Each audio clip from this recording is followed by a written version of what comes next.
இதுதான் மோசமான சீசன். இது வரைக்கும் வந்த சீசனில் அப்படி நிறைய பேர் வாங்கிருச்சு இந்த சீசன். இதுக்கு முன்னாடி சீசன்லேயும் வந்துட்டு கண்டஸ்டன்ஸை கலாய்ப்பாங்க, கமல்சாரியை கலாய்ப்பாங்க, ஆங்கரை. அப்புறமும் வந்துட்டு கண்டஸ்டன்ஸை கலாய்ப்பாங்க. அப்போ விஜய் சேதுபதி சார் ஆங்கரை கலாய்ச்சாங்க. ஆனால் பிக் பாஸையே கலாய்ச்ச சீசன் இதுதான்.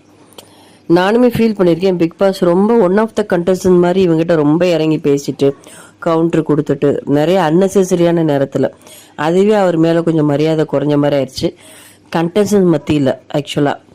ஏன்னா அவரே நிறையா இடத்துல வந்துட்டு பிக் பாஸ்க்கு மரியாதை இல்லை, டாஸ்க்கு மரியாதை இல்லைன்னு சொல்லியிருக்காரு. ஒரு பெரிய லெவலில் பெரிய மனுஷனாக இருக்கவர் நிறைய இறங்கி பேசினா அதான் மரியாதை இந்த உலகத்தில். பிக் பாஸில் மட்டும் கிடையாது. அவர் கொஞ்சம் லிமிட்டடாக பேசியிருந்தா இவங்களுக்கு அவர் மேலே மரியாதை இருந்திருக்கும். இப்போ அவரையே ட்ரோல் பண்ணுற மாதிரி சோசியல் மீடியாவில் வந்துட்டுருக்கு. எஸ்பெஷலி அவர் அரோராட்ட ரொம்ப பேசுகிறாரு.